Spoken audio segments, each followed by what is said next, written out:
السلام علیکم. گریڈ 5 اسلامیات کے ساتھ میں ہوں آپ کی ٹیچر فرح اسلام. بچوں، آج ہم جو ٹاپک پڑھنے والے ہیں وہ ہے مسجد نبوی صلی اللہ علیہ وسلم کی تعمیر. یہ پیج نمبر 31 پہ موجود ہے. سب سے پہلے آپ نے جماعت کا کام، دن اور ڈیٹ لکھنی ہے at top of the page پہ، اور اس کے بعد ہم جو ہے وہ اس کی ریڈنگ سٹارٹ کرتے ہیں. مسجد نبی کی تعمیر میں ہم پڑھیں گے کہ نبی صلی اللہ علیہ وسلم کا ایک تو جب نبی صلی اللہ علیہ وسلم ہجرت کر کے مدینہ چلے گئے تھے اور تمام صحابہ اکرام اور باقی لوگ بھی پہنچ چکے تھے، تو اس کے بعد جو مین مقصد تھا کہ یہاں پہ مسلمانوں کے لیے عبادت گاہ بنانی تھی اور اس کی تعمیر کے بارے میں ہم پڑھیں گے. پہلی مسجد جو بنی تھی وہ اس کا نام مسجد نبوی تھا، اور اس کی تعمیر کے بارے میں پڑھیں گے کہ کیسے اس کو تعمیر کیا گیا. تو ہم اس کی ریڈنگ کرتے ہیں. بسم اللہ الرحمن الرحیم. رسول اللہ صلی اللہ علیہ وسلم جب مکہ مکرمہ سے ہجرت کر کے مدینہ منورہ پہنچے تو ہر انصاری کی یہ خواہش تھی کہ نبی صلی اللہ علیہ وسلم کی میزبانی کا شرف اسے حاصل ہو. انصار انہیں کہتے ہیں. ایک تو مہاجر تھے جو کہ مکہ سے مدینہ منورہ ہجرت کر کے گئے، تو جو مدینہ کے رہنے والے لوگ تھے جو اسلام قبول کر لیا تھا ان کو انصاری کہا جاتا ہے. آپ صلی اللہ علیہ وسلم اونٹنی پر سوار تھے. آپ صلی اللہ علیہ وسلم نے فرمایا کہ یہ اونٹنی اللہ تعالیٰ کی طرف سے معمور ہے، اس کی راہ چھوڑ دو. کیونکہ بہت سارے لوگوں کی خواہش تھی کہ نبی صلی اللہ علیہ وسلم ان کے گھر قیام کرے، تو نبی صلی اللہ علیہ وسلم نے کہا کہ یہ اونٹنی جس پر وہ سوار ہیں وہ اللہ تعالیٰ کی طرف سے معمور ہے، وہ جہاں پہ رکیں گے نبی صلی اللہ علیہ وسلم وہاں پہ ہی رکیں گے. تو چنانچہ اونٹنی چلتے چلتے بنو نجار کے محلے میں حضرت ابو ایوب انصاری رضی اللہ تعالیٰ عنہ کے گھر کے سامنے بیٹھ کی.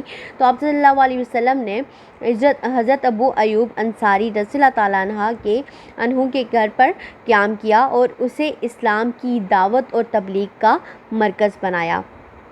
مسجد نبوی کی تعمیر. مدینہ پہنچنے کے بعد نبی کریم صلی اللہ علیہ وسلم نے سب سے پہلے مسجد کی تعمیر کا حکم دیا. مسجد کے لیے وہی جگہ منتخب کی گئی جہاں نبی صلی اللہ علیہ وسلم کی اونٹنی بیٹھی تھی. یہ جگہ دو یتیم بچوں سہل اور سہیل رضی اللہ تعالیٰ عنہ کی ملکیت تھی. انہوں نے یہ جگہ آپ صلی اللہ علیہ وسلم کی خدمت میں بغیر معاوضے کی پیش کی، مگر آپ صلی اللہ علیہ وسلم نے وہ جگہ بلا قیمت لینے سے انکار کر دیا. رسول اللہ صلی اللہ علیہ وسلم نے مسجد نبوی کی جگہ قیمت ادا کر کے خریدی. مسجد کی تعمیر کا کام شروع ہوا تو آپ صلی اللہ علیہ وسلم نے پہلا پتھر اپنے دستے مبارک سے نصب کیا. مسجد کی تعمیر میں صحابہ اکرام رضی اللہ تعالیٰ عنہ کے ساتھ آپ صلی اللہ علیہ وسلم نے بھی ایک عام مزدور کی حیثیت سے حصہ لیا.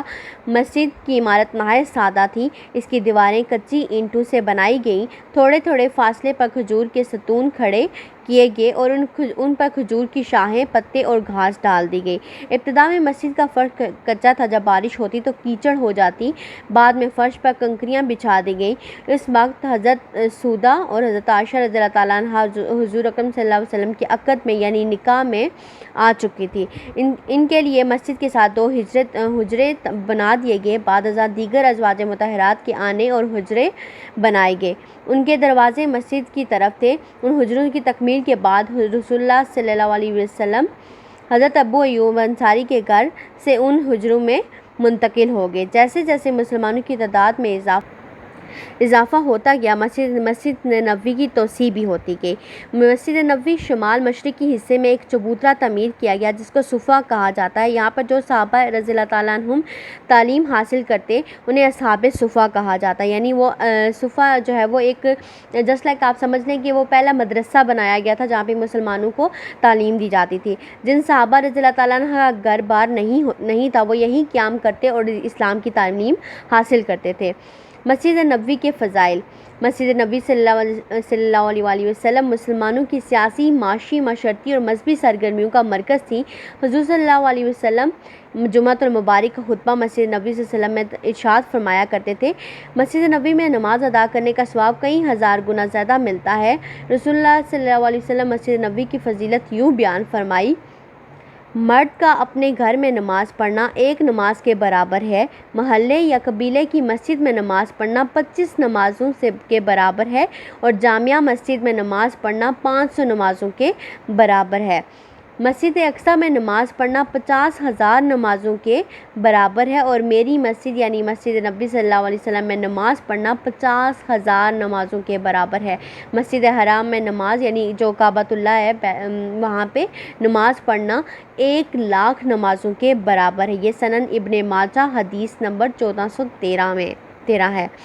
اور اس میں جو ہے وہ آپ کو بتایا گیا کہ آپ اگر گھر میں نماز پڑھتے ہیں تو ایک نماز کے برابر ہی آپ کو ثواب ملے گا. محلے یا قبیلے کی مسجد میں آپ جب نماز پڑھتے ہیں تو 25 نمازوں کے برابر آپ کو ثواب ملتا ہے. اور جو اس محلے کی یا اس علاقے کی جو جامع مسجد ہے, بڑی مسجد ہے, وہاں پہ جب آپ نماز پڑھیں گے تو وہاں پہ کیا ہوگا, آپ کو 500 نمازوں کے برابر ثواب ملے گا. مسجد اقصیٰ کے بارے میں کیا کہے گا, 50,000 نمازیں.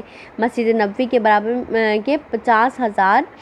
اور پھر اس کے بعد جو ہے وہ مسجد حرم کے بارے میں کیا کہا گیا کہ 1,00,000 نمازوں کے برابر آپ کو ثواب ملتا ہے.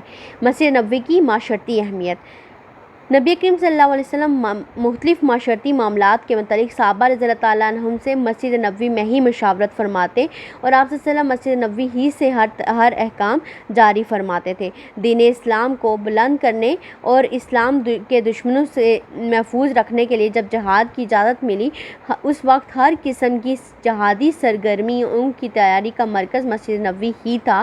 اس لیے مجاہدین اسلام کو مسجد نبوی صلی اللہ علیہ وسلم ہی میں جہاد کی تربیت دی جاتی تھی.